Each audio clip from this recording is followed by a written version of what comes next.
La yaskhar qaumin qaum. Kata Allah, hati-hati, jangan gunakan lisanmu untuk saling mencela satu dengan yang lainnya. Jangan mencela. Kalau Anda ingin tenang, gunakan nikmat mulut itu untuk berkata yang baik-baik saja. Maka hindarkan yang tidak baik. Fokus, lihat hadis Nabi. Saya lompat sedikit. Man kana yu'minu billahi wal yaumil akhir falyaqul khairan aw liyasmut. Cara mensyukuri nikmat lisan itu, kalau ingin ditambah kenikmatannya, di antara kenikmatan di lisan itu akan berpengaruh pada ketenangan dan kenyamanan hidup. Orang yang nggak bisa menjaga lisan, maka hidupnya cenderung tidak tenang dan tidak nyaman. Fokus baik-baik. Kata Nabi, bagaimana caranya? Katakan yang baik-baik. Kalau tak mampu, pilihan keduanya diam. Tidak ada yang ketiga. Cuma dua. Saya ulang, tidak ada pilihan yang ketiga. Cuma dua. Satu, dua. Sudah, ini.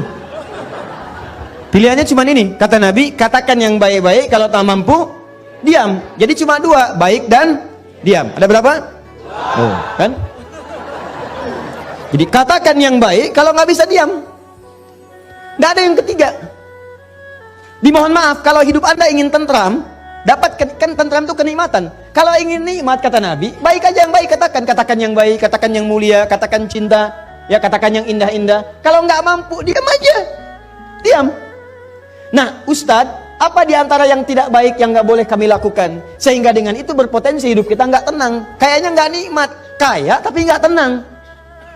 Maaf, mewah tapi gelisah. Nggak nikmat. Apa di antara rinciannya? Turunlah ketentuan Allah di Quran surah 49 ayat 11 sampai dengan 12. Kalau Anda masuk coba-coba ke sini, maka Allah akan jamin Anda nggak akan pernah tenang hidupnya. Yuk, satu, kata Allah jangan mencela.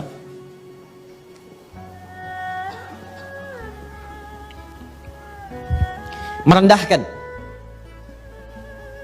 bukan dalam konteks mengingatkan, atau bukan dalam konteks mencela satu perbuatan yang memang dinafikan oleh agama.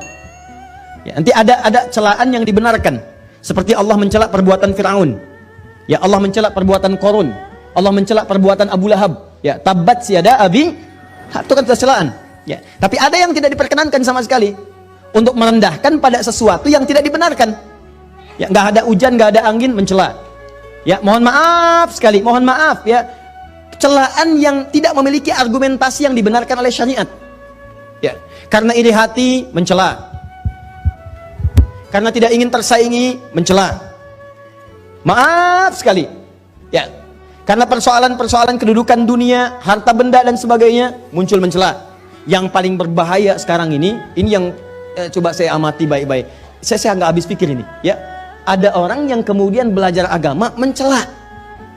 Itu yang agak saya susah pahami. Kalau orang bertikai mencela, barangkali bisa kita damaikan. Tapi ini orang masuk ikut taklim, belajar agama, pulang dari taklim mencela.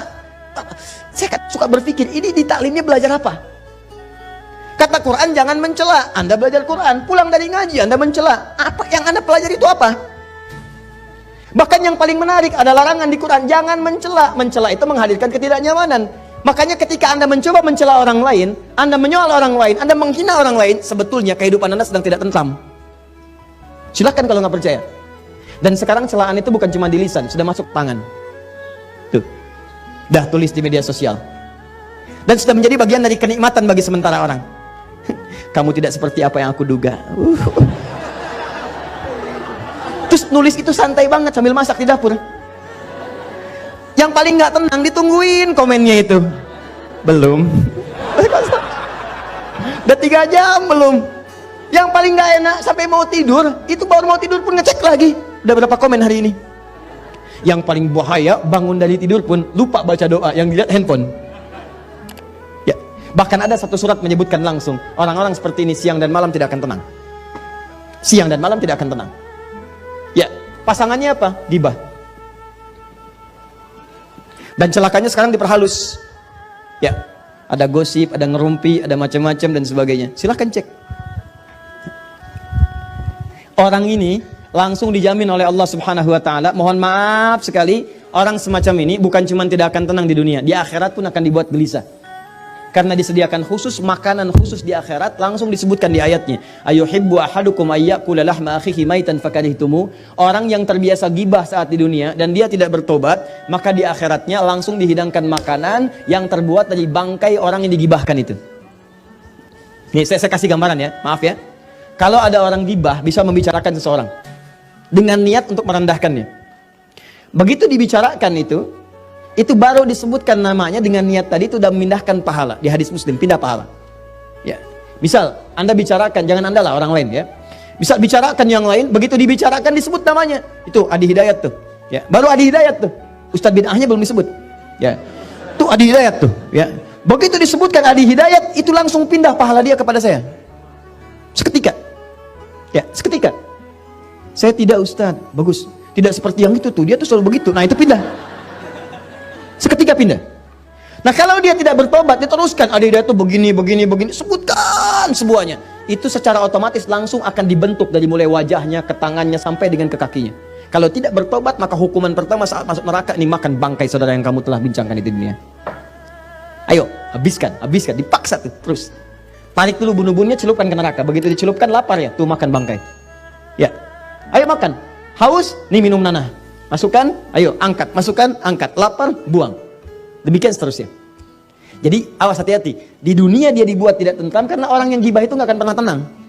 Nggak akan pernah tenang. Dan di akhirat dia akan dibuat oleh Allah semakin merasa tidak gelisah dan tidak akan pernah tentram untuk selamanya. Di antara manusia yang paling luar biasa mengamalkan ini, menjaga lisannya, dan sampai kemudian mohon maaf teman-teman, mohon maaf sekali. Sampai beliau ini Masya Allah, sampai tidak menemukan sebuah hal yang kotor dalam